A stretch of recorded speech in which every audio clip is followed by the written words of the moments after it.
Hi, I'm Clifford Carnicom, and I am an independent researcher. Many of you are familiar with my site under my name of carnicom.com. I'm an independent researcher on what I call the aerosol issue, aerosol crimes, popularly known or referred to as chemtrails. I don't use that term, but I don't have any problem with other folks that do that. But for about 10 years, I've been doing research on the aerosol issue, the deliberate introduction of massive amounts of particulates into our atmosphere.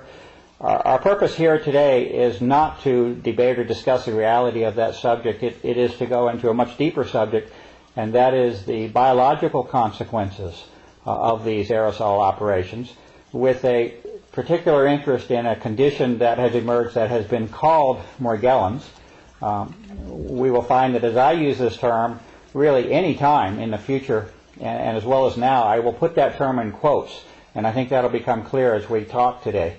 I'm here with Gwen Scott, Dr. Gwen Scott, a naturopathic doctor, a longtime friend, associate, and collaborator on research that we have done over 10 years now, with a great deal of recent activity over the last 3 months, specifically on, again, the morgellons issue.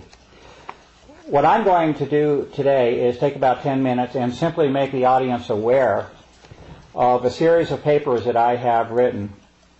I will not go into in depth. I will not have time to go in depth, but I simply want to make the audience aware that these papers exist. The main subject of each paper that has evolved over the last 3 months. Then Gwen will have some time for some of her thoughts, personal issues and testimony related to this issue, and then we'll have a couple of minutes at the end to close.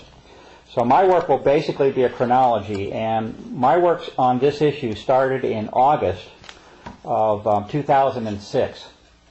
And there was an individual that presented physical samples to me of a skin condition, along with the reports that wherever she went with these samples, that she either received no information back from the doctors, or that she was ridiculed, or that she was called delusional. This is how this individual was treated. This apparently went on for several years. She sent me a sample because I could not really believe that somebody would not respond to a physical sample that she was providing. Apparently not the case. So I received the sample, and I looked at this, and I posted the first article on the subject, and that article was called First Observations, and that was in August of 2006. That work was posted, rather phenomenal in terms of what it showed. It showed the presence of very unusual structures at the submicron level under the microscope, things that had no tie or continuity with normal biological processes, submicron fiber networks.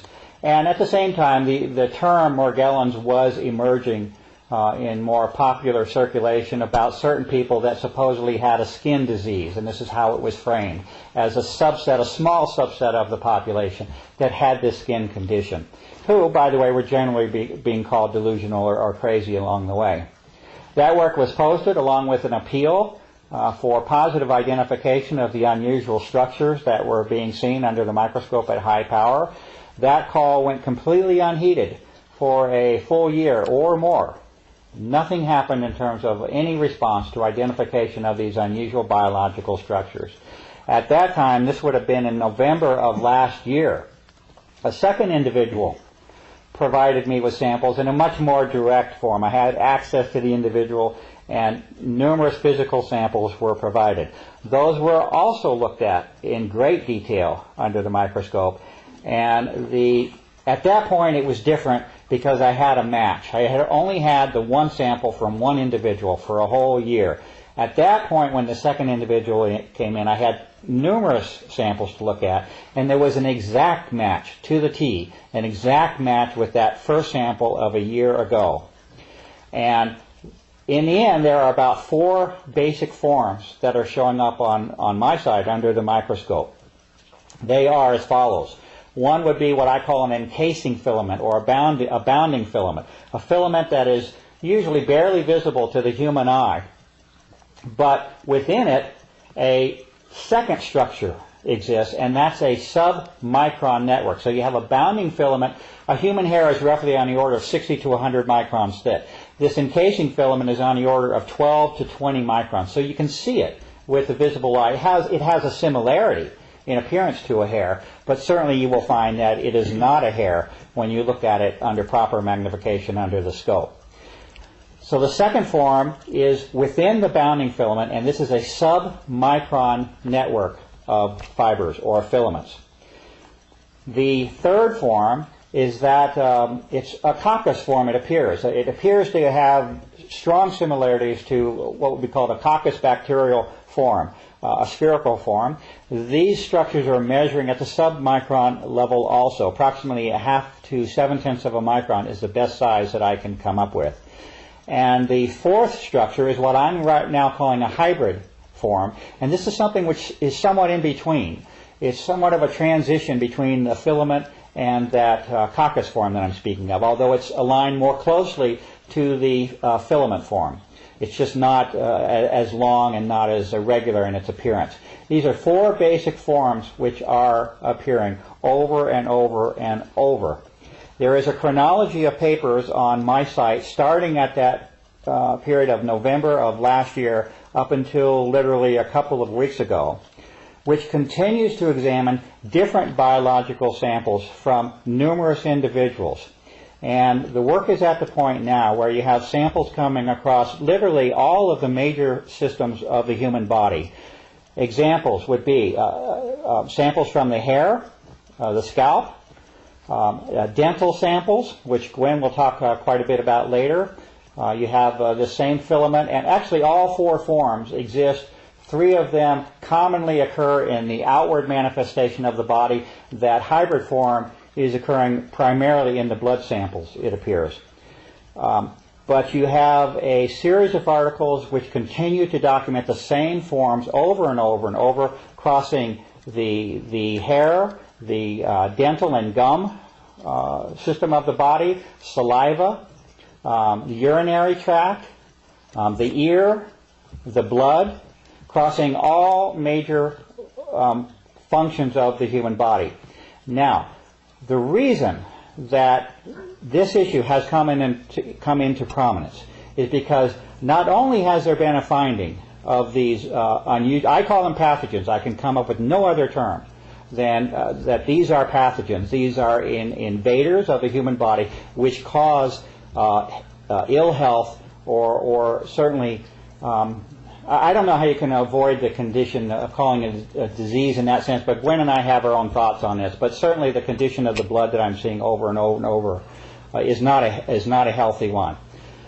You have two things that are important here, I think, to identify. One would be that those individuals that were, let's say, segregated or classified as being something an unusual segment of the population that had this condition called morgellons, again in quotes, is plain false from what I can see.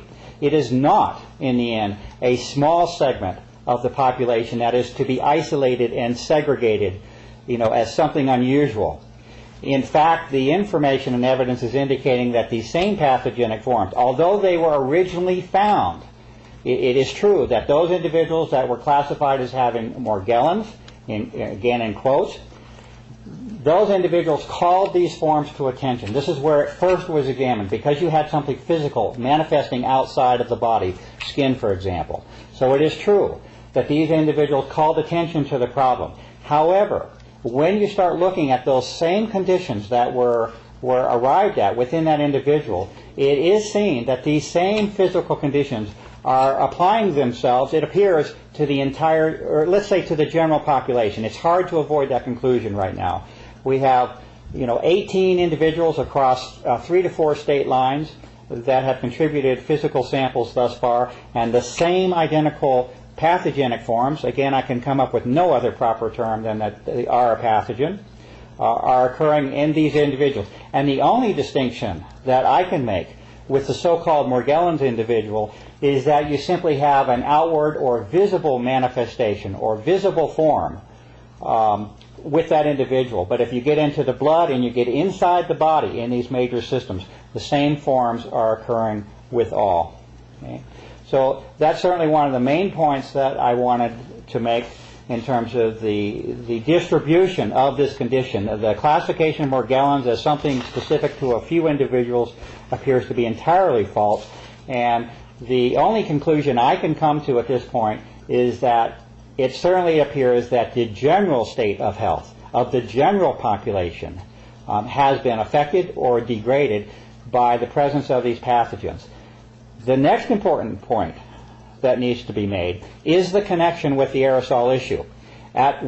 From one perspective, a person could simply examine the so-called morgellons condition, and you have a field day in itself in terms of trying to explain what it is that you're seeing. That's a valid subject in itself, which deserves a whole lot more attention than it's received thus far. But unfortunately, there has been the linking by direct physical evidence of the so-called morgellons condition with airborne samples that now have a history extending back 10 years. In particular, a set of samples that was sent to the United States Environmental Protection Agency at the beginning of my work, close to being 1999 or 2000, and the subsequent refusal of the United States Environmental Protection Agency to identify that material. If you now look at the microscopic level, very high magnification, you will find a direct parallel in form, structure, and size between that very sample that the EPA refused to identify. Basically, 3 out of those four forms that I spoke of, you will see within that single sample that the EPA refused to identify. And so obviously the problem here is that it appears as though there is a direct link between environmental contaminants and environmental samples and the subsequent biological manifestations that are occurring, not only within a certain class of individuals that have been given a name, but unfortunately it looks like they extend themselves through the general population.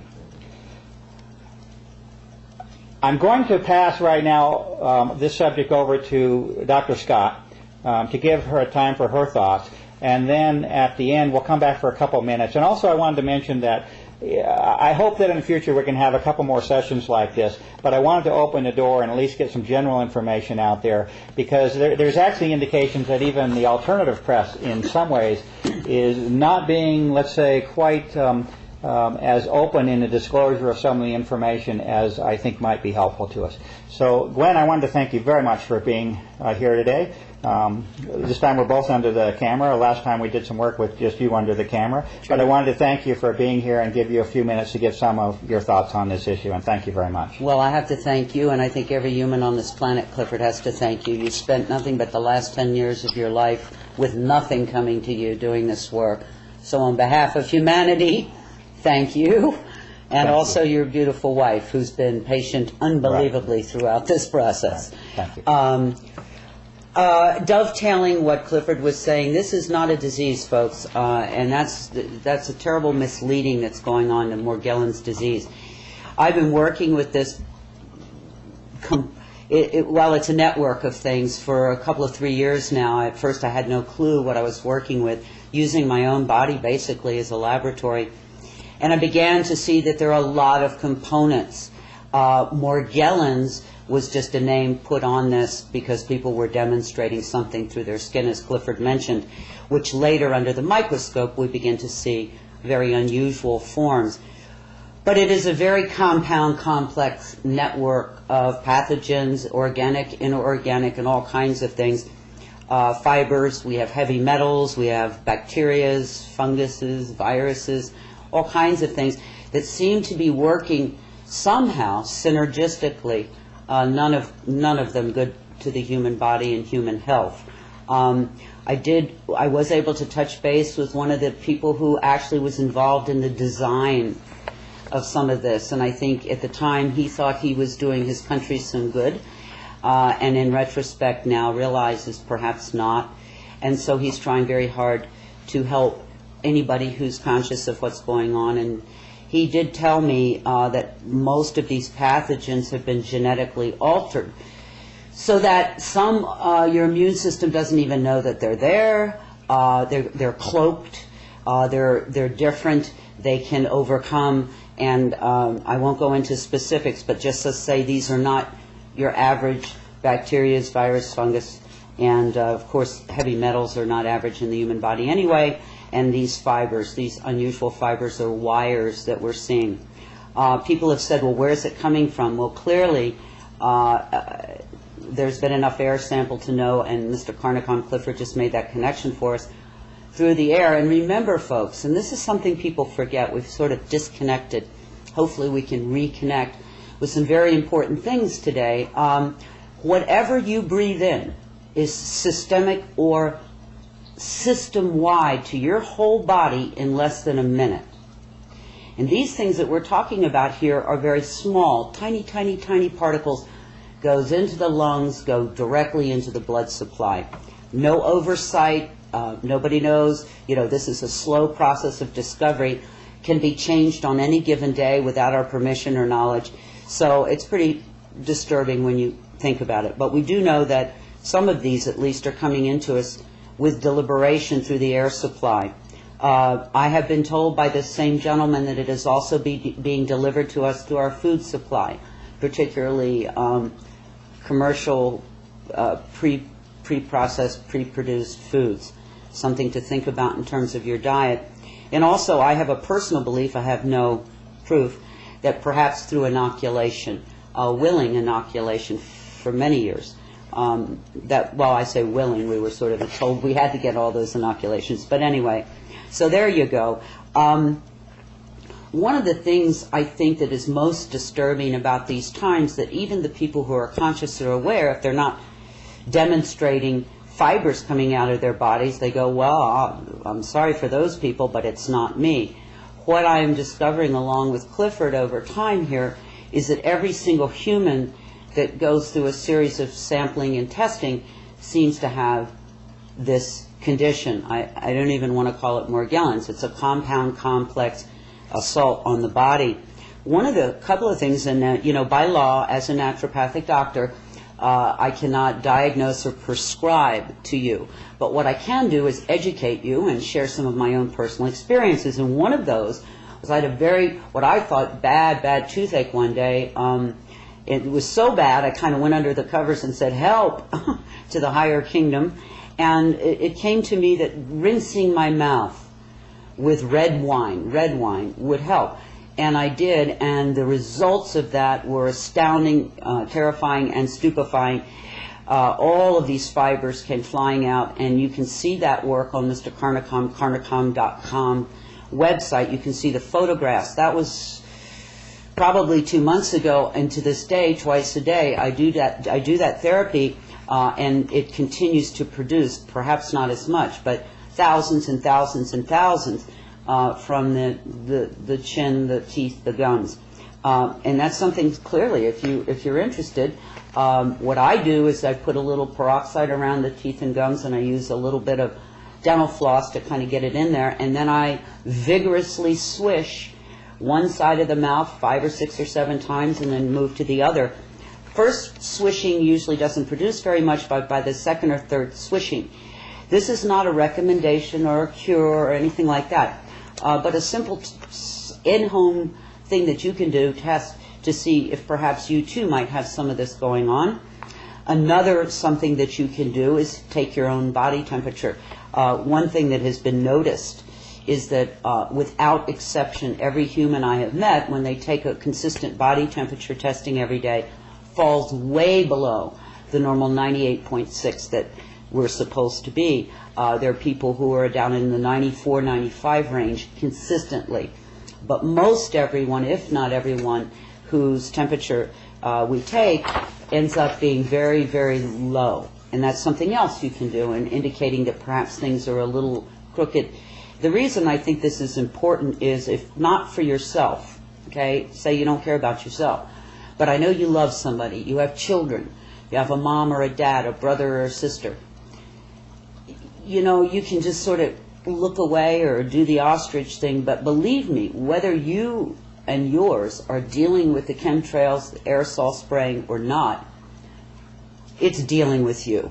And if we don't begin to accept that, as difficult as it is, and for most people of consciousness and good heart, it's inconceivable that anyone would want to harm their fellow man that way, but coming to the recognition that perhaps there are some folks who do, and for what reason I have no clue, then you have to somehow enjoin. You have to somehow decide that it is touching your life and in a big way.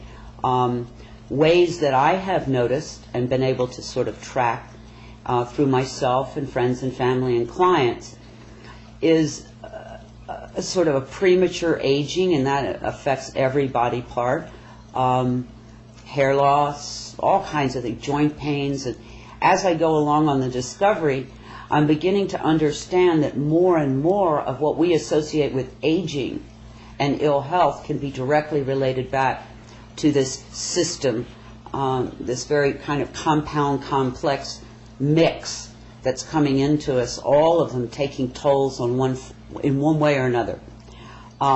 If you are working, and I do suggest that you do, work with an enlightened practitioner, it's very important that they understand that we have a new paradigm, health paradigm that we're working with now, and they need to become educated about all of the things coming into us.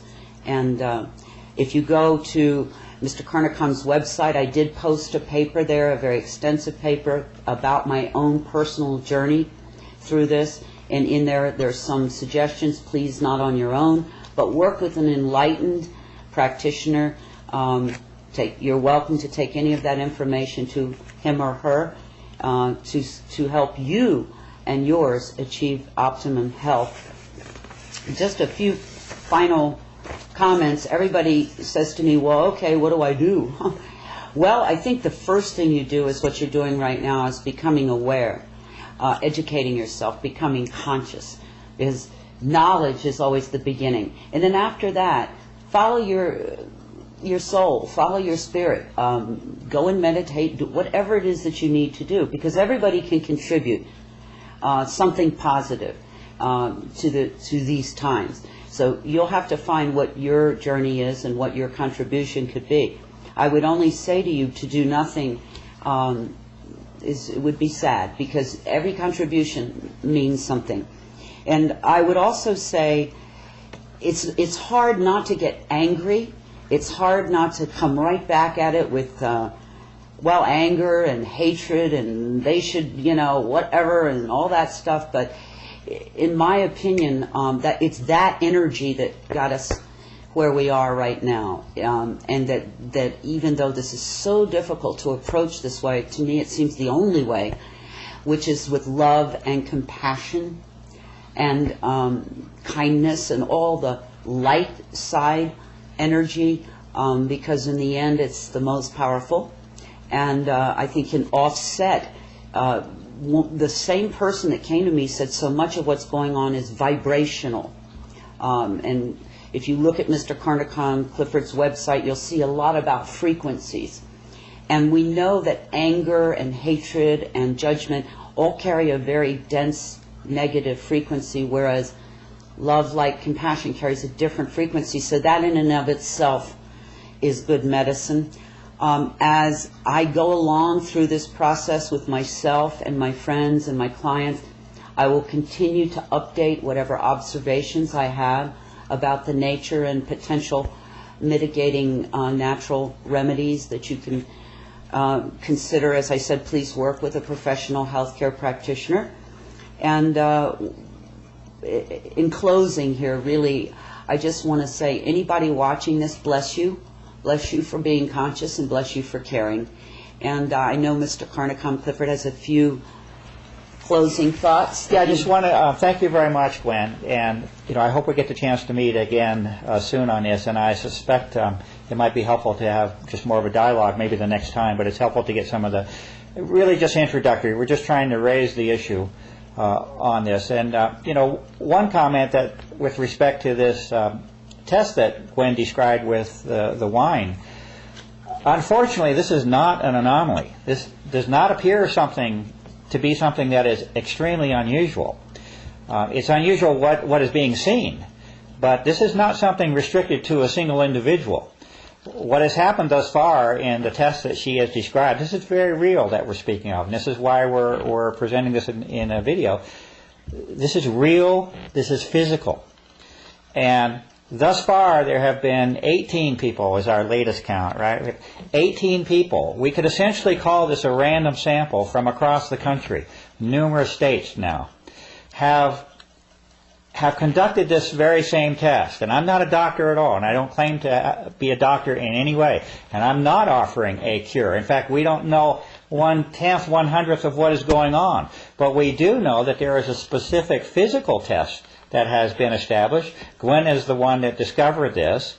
And thus far, on essentially a random sample of 18 people across the country, every single one of them is producing the same physical forms, which I must declare, the best that I can, as being of pathogenic form. These are not meant to be in the human body, what is being seen here. I'm not going to swear that every single person across the country and in the general population has this, but certainly statistically we're way beyond any norm. So I would like the audience to become involved to the point where they are aware that this is a physical manifestation which appears as though it may be affecting the general population, not something that we shove off to being a few folks like they treated lepers in the past. I also want to let it be known how the CDC has responded to this issue, and if we're counting on the federal government and the federal agencies to give us the scoop and the lowdown on this issue, we've got a very serious problem. Because if you look at the CDC's history here, they have been anywhere from completely ignoring the issue. They've taken several tactics, several along the way, and they change according to what appears to be appropriate for them at the time. One is complete refusal and denial to even acknowledge the subject. The next stage they got into was one of labeling the condition as delusional. They put it up on their website that this is a delusion, falling right in line, again, with a tactic that was used. Then there appeared to have been pressure applied to that agency, and they removed the delusional reference and acknowledged that such a thing might exist in some form, but we don't know anything about it, that we're going to do a study, but nothing happened. This was on for at least a year and a half. They declared an intent, nothing happens. It then evolves to the point where there's a press club, a national press club, where there's an acknowledgement of the issue. And what do they do there? They say that we're going to study this. There's no sufficient funds established for a study. The study is confined to a specific group of people with a specific health organization, Kaiser Health Organization. A very specific test. And who's the main scientific let's say, arbitrator of this? The Armed Forces Institute of Pathology. Okay, this is who is supposedly evaluating the reality of this condition will be the military. So, and now we're at the point where there supposedly will be some information released a year and a half on this specific group of people. So if we're counting on the CDC or the general press to help us circulate information, there's obviously a problem. This is one of the reasons that Gwen and I are together here. On my side, there is a call for an appeal for assistance for positive identification. A lot of my work is specific, under the microscope. It's not something that's nebulous. There are very specific forms that are repeatedly showing up now, and they need positive identification, not a maybe, not might be. We need positive microbiological description, identification of what's there. And if it's a little bit beyond the ordinary, we need to know that as well. And my hope is that we're able to meet again, Gwen, and maybe just in a more conversational mode, go over some of the things that we're finding. And what I would want to say is, please, please, please, please, this isn't something you let somebody else take care of. If you do not become involved, if you look back through human history, and when there was a big problem afoot, and the people turned away, now we condemn them and say, well, why didn't they do something? Well, we've got another big problem here. And it may, and I hope I'm not overstating, but I think the health and survival of all human beings is truly at stake here, and so we can't afford to say, well, I'm busy today, or I got family problems, or, oh, that's scary, I don't want to get involved. You really, it's a soul call out. I don't think it's an exaggeration, and that's why Gwen and I are motivated to do this.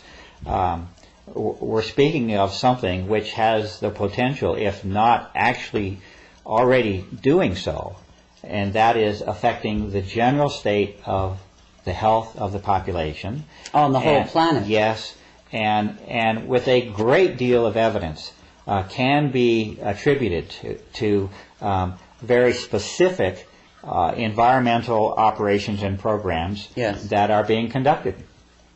And with that, I would like to thank you for listening, and thank you, Gwen, and I look forward to meeting with you soon again and see if we can get into a little more detail on some of the things we've been doing. Peace and blessings. Hi, this is Clifford Carnicom again here with Dr. Gwen Scott, a naturopathic doctor, and Gwen, thanks a whole lot for being here. Thank you. And we're here for the second time around to present additional information regarding the condition that has been classified or called morgellons. I'll put it in quotes all the time. The more that you listen to us, you may understand the reason for that. It appears to be very much a false characterization as a disease that is restricted to a few individuals that we treat with some special disinterest as opposed to interest. And so today what I wanted to do on my side was just go into a little bit more detail, particularly visually. I would like the audience to be able to see photographs of some of the forms. I have to call them pathogenic forms. I can come up with no other explanation. These are foreign to the human body. Pathogenic forms that are being repeatedly identified over and over and over, whether an individual is manifesting this condition at the skin level or not. In fact, one of the characteristics is that these pathogenic forms, although originally discovered and called to attention by individuals that exhibited unusual skin conditions, the unfortunate finding is that these very same forms that are occurring even at the skin level are being found really across the board within essentially the broad population. The way it is now, the number is up to 26 people that have performed a certain test that we've talked about, and we'll talk about more. All 26 of them are manifesting, and the only difference that I could characterize with the so-called morgellons condition is that the degree or severity or extent of the pathogenic forms would appear to be greater. That's the furthest that I could go right now, but in terms of presence and distribution, there is no exclusion right now of the general population from what it is that is being discovered. So with that, what I wanted to do today was use some of the time I had to present some photographs to you, and I'll overlay these photographs on the screen for you to see. And I want to go through the 4 forms that are being identified.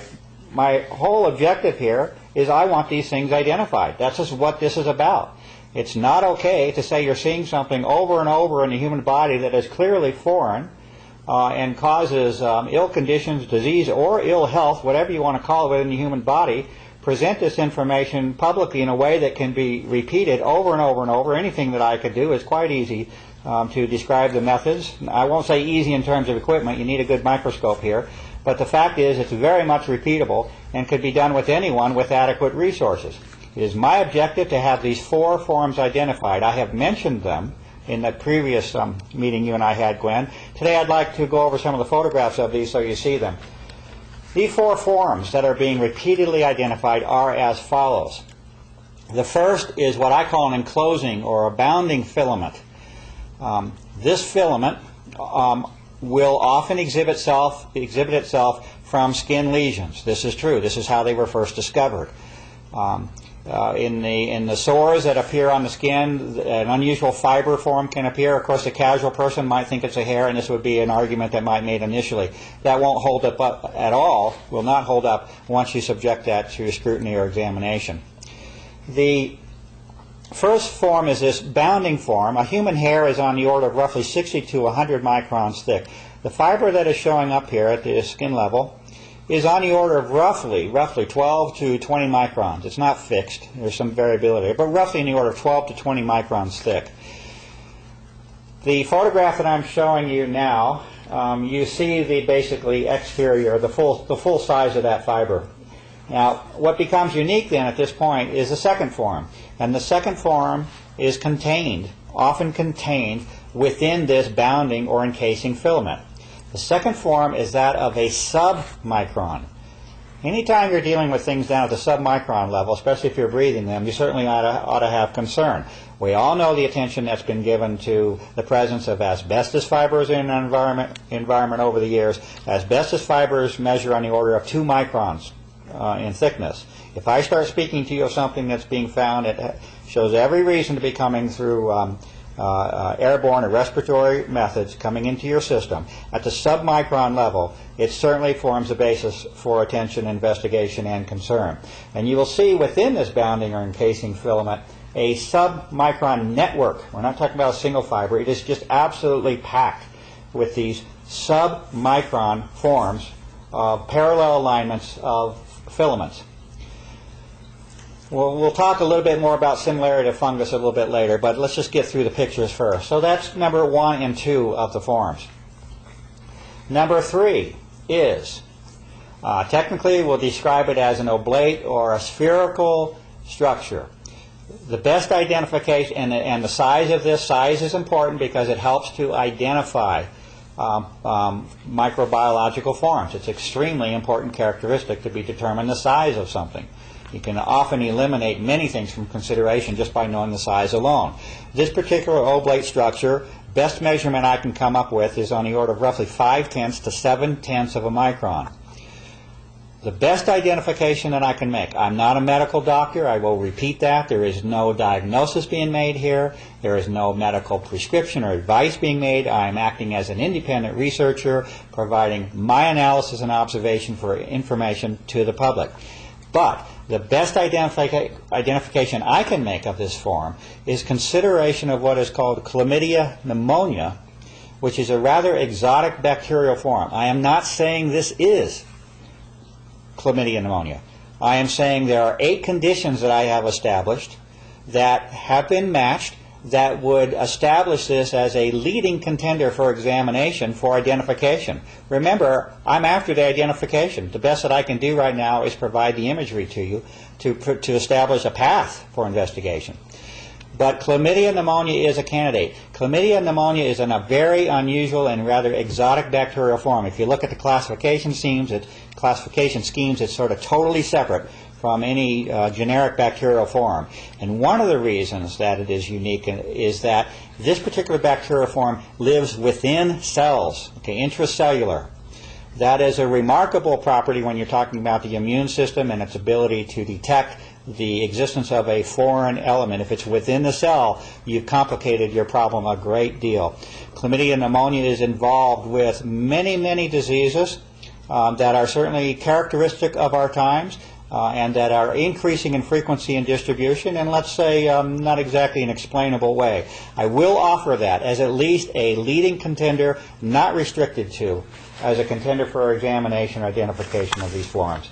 And the last is what I have to call a hybrid form, and it's simply because it's somewhat unexplainable to me at this point what even form you're speaking of. Could be in the mycoplasma category, but it's basically a ribbon structure.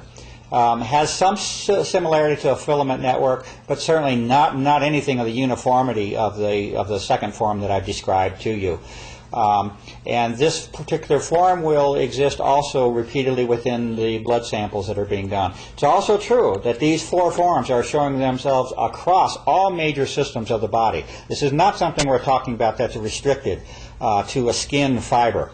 All major systems of the body are repeatedly showing these forms. This includes the hair, the skin, the digestive system, the urinary system, saliva, ear. It is across the board throughout the human body that these forms are being found. The second important point here, that is the 4 forms that exist. The second point to make that's very important in this would be the link with the aerosol issue. And that is that there is, as of now, a rather direct physical link that has been established between these same forms that I have just itemized for you that are being found in biological samples there is an exact match with respect to form, size, shape, structure with environmental samples that have been repeatedly identified again over the past 10 years. One of those samples in particular being sent to the United States Environmental Protection Agency for identification on behalf of the public welfare. The subsequent refusal of that agency to identify that material, let alone even acknowledge its existence. And of these 4 forms, 3 of them have crossed over directly into the environmental airborne filament form. You have that encasing filament, you have the submicron network, and you have the what appears to be similar to a bacterial form within that airborne environmental sample. So this is where a sufficient link and basis has been established for a connection between the environmental contaminants that we have been subject to in the aerosol operation and the subsequent manifestation in the biological form. The last one, and we'll come back maybe at the end, but I'm also going to put a photograph here of a dental sample that you and I have talked about at rather great length, at least between us, involving a test. And it is a test. It is not a cure for anything, but it is a test that many people may wish to perform, involving the use of red wine and or negotiably peroxide. We'll talk about that maybe a little bit more, but certainly the original foundation was discovered by Dr. Scott, Gwen Scott, using wine, red wine, a deep dark red wine alone. And we can consider that somewhat of a gift at this point, but again, it is not a cure. We'll talk about that more at the end on your side, since you're the one that discovered that. I have a couple more points I'd like to make today. The second one has to do with a conference that has been recently held. Apparently this conference was titled the First Morgellons Annual Conference, if I have that right, held fairly recently. The conference appears to have called together serious researchers and to give, let's say, credibility to the issue of this emerging and or now pervasive condition. And it may be just that. It may be a first professional organization and presentation of information at that level. That's fine. On the same token, however, I'd like to at least, let's say, make the audience aware that we might want to monitor how information regarding the subject is presented to the public, especially being alert for information that is inconsistent, which has been established by independent means. One comment in particular that came out of this conference that caught my attention was coverage by a CBS affiliate. They went there on television there and covered this, and said that they were the only television station to cover this event. They put a big headline on their television presentation that said, you know, this Morgellons condition, it may be that as many as 14,000 people across the world may have this condition, and presented in somewhat of an astounding fashion. Unfortunately, the work that Gwen and I have both worked on now for really several years, but especially over the past several months with, let's say, greater intensity, the unfortunate finding here is that the evidence and information indicates that we are speaking of something that is of much broader distribution than you can imagine, that mentioning 14,000 people as containing certain conditions is absolutely ludicrous from what I can see, and that the audience should seriously consider that the extent of what we are speaking of here may easily involve billions of people, and this is not an exaggeration. The majority of the population of the world may be under consideration here, and it is not fair in any way for any conference that is fairly considering the information to restrict this as some segregated group of unusual people that have something that we can push off for another 2 years as the CDC is trying to do. Third comment would be, well, actually I've made this point strong enough already at this point, and that is the tie-in between what is being found biologically, manifesting in the body, and that of an environmental sample. I think I've made that point strong enough for today. The last comment would be that this information that has been presented publicly, open view under the microscope with the best resources I have, has now been out there close to a year and a half. The first photographs of these unusual forms came out now close to a year and a half ago. To think that we're at the point that a year and a half later with now rather intense work over the last several months of presenting repeatable images that show very unusual forms, which appear by all means to be pathogenic, and to not have those forms positively identified is absolutely atrocious. There is no excuse for this whatsoever, and it is one of my primary objectives at this point. We'll go further later on, but at this point there's absolutely no excuse for having these 4 specific forms. This is a minimum. 4 specific forms identified as to nature and function. And in fact, out of the conference that is going on, it's really not very sensible that, oh, we're now getting to the point where we can see some images on this. We've had some images now for at least a year and a half. So this is my primary calling at this point. Get these things identified, and then we'll go further in terms of understanding what the effect is.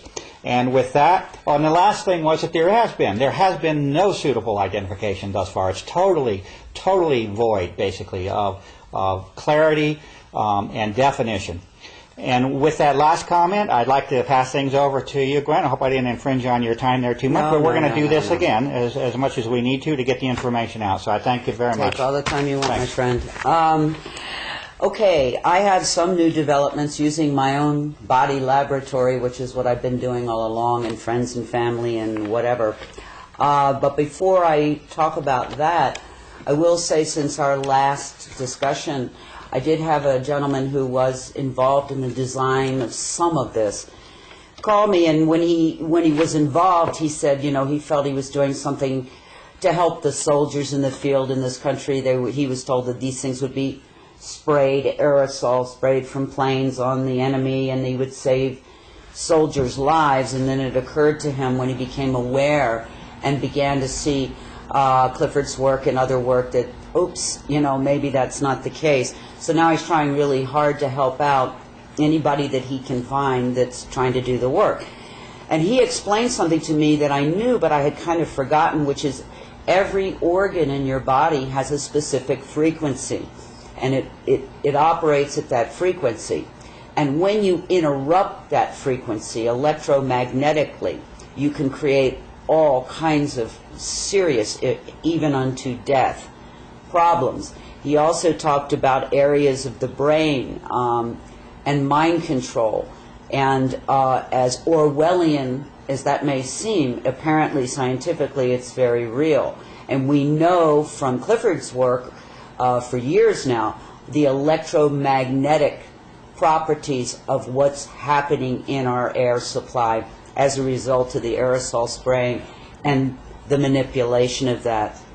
Beyond that, he talked about and confirmed to me the heavy metals, the barium, the titanium, the aluminum, none of which, trust me, are good for the human. The fibers, he felt that the fibers were metallic in nature. He talked about the biological. He said all of it has been altered. Some of it, and Clifford alluded to it earlier, can kind of escape your immune system, cloak itself in one form or another. Again, the electromagnetics, and also the lack of oxygen, the displacement of oxygen, and Clifford talked about that at the beginning of his work, that the more you displace or rid oxygen out of the air supply with particulates, it could be cornflakes, it doesn't matter, mortality rates go up concurrently. And we are operating on a very low level of oxygen because of the displacement. So that alone doesn't, you know, forget all the components. That alone is very detrimental to the human body. And as Clifford was talking about earlier, the red blood cell, whose job it is to carry oxygen, has been compromised. So it's actually pretty amazing that any of us are walking and talking. An article was brought to me, done by a research doctor in the 50s, talking about a condition called dysbiosis, which is fungal overgrowth in the human body, and what happens to the body, to the organs, to the person as that fungus, which is very aggressive, and in those days probably just candida, overtakes the human body, and the resulting nanobacteria on and on and on, that come out of that kind of circumstance, which he blamed primarily on the use of antibiotics. I'm seeing, I believe, something very similar to that, where people literally fail because the fungus overtakes. I do have a friend who's a surgeon who told me they have opened people up now in operating rooms and closed them back up because their organs are so covered with this fungal matter, they can't find the organs. So I feel assured that's at least a component. With that in mind, folks, fungus does not do well if you don't feed it sugar, and I know that's hard news for a lot of people who love their sweets, but fungus cannot survive in a sugar-free environment, or at least average fungus, we don't know. But it would be something to consider to try to eliminate all sweets. If you can't do a little raw honey, that would be the best option. But sugar feeds this problem, so something to think about. And again, I am a naturopathic doctor, but most states do not license me. That means I cannot diagnose, nor can I prescribe. What I'm doing here is informing you, which I am allowed to do. Educate and inform through empirical observation of self and people that I have worked with. But I am not. You need to find a good, enlightened practitioner. Feel free to share any and all information that I'm sharing with you with the practitioner, either her or him, and work together that way with a professional. I wouldn't try to cowboy this circumstance. I've done it, and I've brought myself right to the ragged edge of the great beyond, so don't do that. I'm trying to run ahead, and I'm slamming myself pretty hard with a lot of different things to see what's in here, to see how I can help mitigate the process for other people. As Clifford said, and I do believe he's right, pretty much everybody I know has some form of involvement, and it can be very easily determined through blood sample, the wine spit test, where you just rinse your mouth with deep red wine and spit.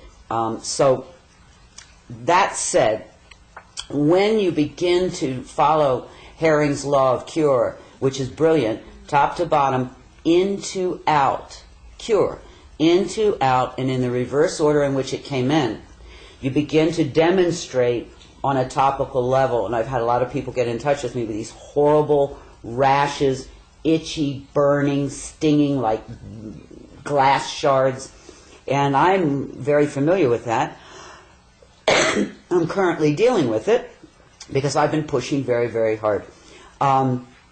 And I will tell you, I have found something that helps mitigate it dramatically. But before I go further, it occurred to me today, why I don't know, to get the black light out and look at, because it seemed it was pretty shiny, all this rash. And sure enough, it's luminescent. So there is a luminescent material, either plastic, some people have suggested silicone, that is integrated into this whole system with the fibers and perhaps the bacteria and fungus and all of this that's presenting itself pretty much all over my body now as a rash, a very painful rash. So it's fluorescent. Go figure. Not normal to the human body. People, I did talk about this in my paper, black light with the pupils. Be very careful with your eyes. You don't want to do that with a black light for very long at all, because you can burn your retina. But you can see very quickly if your pupils are luminescent. I haven't found a human yet that it isn't true. On CNN, very quickly, some of this came to light with Anderson Cooper. He did a series called Planet in Peril, and in that he had his blood tested, and very surprising to him and everyone else is he came back with very high plastic, and they sort of dismissed that as, oh, microwaving with plastic and all of that. Well, I can promise you I do not microwave, period, plastic or no plastic. Very careful. I store most of my food in glass, and I can go on and on. So, and I've been driving and had huge globs of clear liquid hit my windshield, and you try to wash it off and it smears, smears, smears. So I have a pretty good idea, I think, of where that might be coming from. I will get to the mitigation of the rash, but I do want to say I've noticed that a lot of people in their 40s, 50s, and 60s now need joint replacement, knees, hips, even the thumb, I heard, and shoulder. I thought, what's going on here? These are fairly healthy people, have not abused, they're not marathon runners, they haven't, repeated trauma. Why is everybody needing this? A friend made a joke, the 60's the new 80. Not very funny. And I'm beginning to understand, because in this last big push of pushing these pathogens out of my system, they first came out in hordes, elbows, knees, ankles, in other words, hips, joints.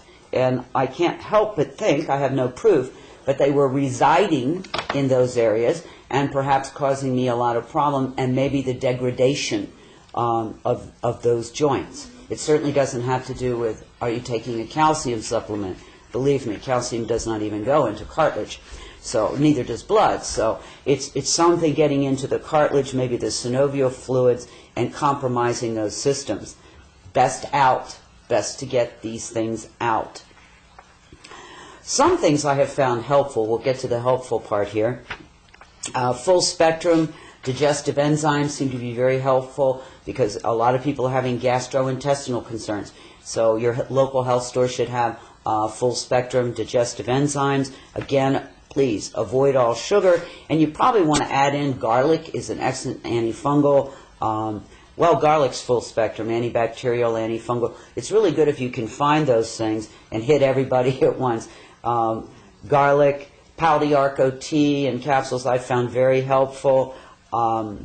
There is a company called Herbs Etc. I mentioned in my paper on Clifford's site that makes a couple of extracts that I found very helpful. And to mitigate the rash, believe it or not, I went into Walgreens and there was a lovely young woman in there.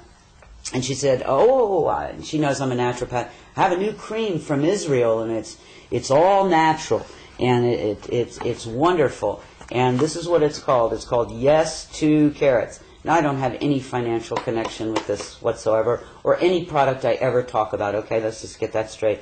And it's called Yes to Carrots, and it's a cream. And that day my arm was on fire. I felt like I was strapped on a mound of fire ants. And I put it on, and it will sting. It stung for about 30 seconds. But then everything went quiet, and it was truly blessed relief. And I guess that's 5 or 6 days ago. And I've found a great deal of relief with the rash, the attending rash, with this product. I've tried many, many other things, and this did the best job. And finally, there was a gentleman who emailed Clifford saying, look, I'm an alcoholic. I'm a recovering alcoholic. I can't put the red wine in my mouth and swish it around. Is there anything else to do? And I thought, gosh, I wish I thought of that, and I apologize. Oh, this is my pal, Gabriel, bringing some love to the proceedings. Anyway, I thought about it, and I don't know if the alcohol has that much significance. It might be the tannin in the grape. It could be the resveratrol in the skin of the grape. I'm not sure. But it might be worth it to try purple grape juice. Now, between now and the next time we meet, I will get some purple grape juice and give it a shot. But for those who are alcohol restricted, it's at least a thought to try that. I'm sorry I didn't think of that before. But you could try some purple grape juice for the mouth swishing and see if that helps. And I'll do it myself and then talk about it next time. So in closing, as hard as it may be, it's really true, better out than in. These things are not normal or natural to your body. They are not assisting your body. And I have a feeling there's a laundry list of ways that these things are harming us in ways that we cannot even begin to understand. So the process at this point has been difficult and painful for me, and I'm trying to get ahead of it so that when people do start to cleanse themselves of that which does not belong in the human body, that I can have found some mitigating things to make it less painful, less difficult. I pray that there's something that we could do and there'd be no pain or problem. I'm not sure that's achievable, but at least to knock it down where the average person could deal with this cleansing of the unknowns, fibers, and Lord mercy, out of the body. And if you read my paper, I do make suggestions about my own journey to this point in time. Gwen, I wanted to thank you for all that work that you're doing. I hope that people do realize the contributions that have been made here by Gwen. trying to get methods that are accessible to us, accessible and affordable to us, and there's a great deal that is to be appreciated. You know, in our closing, just a couple comments I wanted to make. One with respect to the fungal question. It's an interesting question to me because I have to go by identification and try to use the conventional forms, conventional resources, even though there is strong reason to believe that we're dealing with things that are unconventional and not in the standard books. But nevertheless, this question of the fungus has been there for some time. And even though it is true, I cannot, particularly this submicron filament form, although I cannot attach it at this point to any conventional or known fungal form, it's still, nevertheless, in terms of if we look at the behavior and characteristics and style of this form, it certainly has many characteristics that would be aligned with the fungal characteristics. You know, we don't know the final answer, but we know we're coming from different sides. But we're trying to merge this information over time, and you know, I'm amazed by the tenacity and persistence of this material. It's been to the point now we're on the wine test, which I want to talk about in just a minute. The amount of material produced has actually been enough to clog up a sink. It's very unfortunate, but it's a fact that we're talking about a significant amount of material that can be seen. And with that, I wanted to reiterate the question of whether or not you would like to perform this test that Dr. Scott has established and discovered.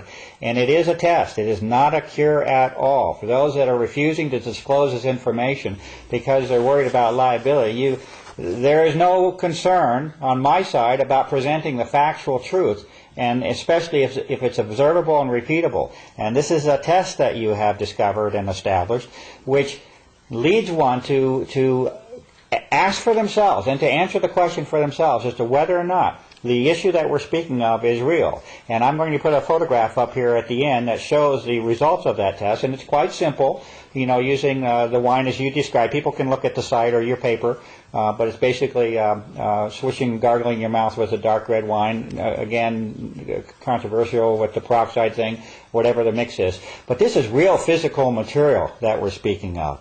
Which you have sampled and shown under a microscope. Repeatedly. This is not something that's anomalous at this stage. Right. We're up to 26 people that have voluntarily performed this test. Unfortunately, all 26 of them are showing the presence. And this is a question that I ask to you. If you do not think that the general population, the broader population, is involved in this issue, I urge you to consider performing this test.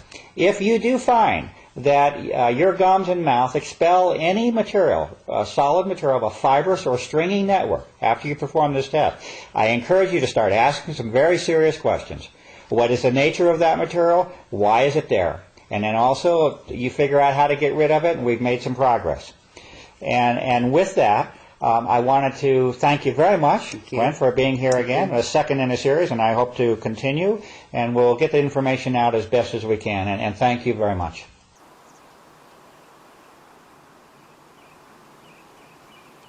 Tweet, tweet, tweet. Tweet, tweet, tweet, tweet, tweet.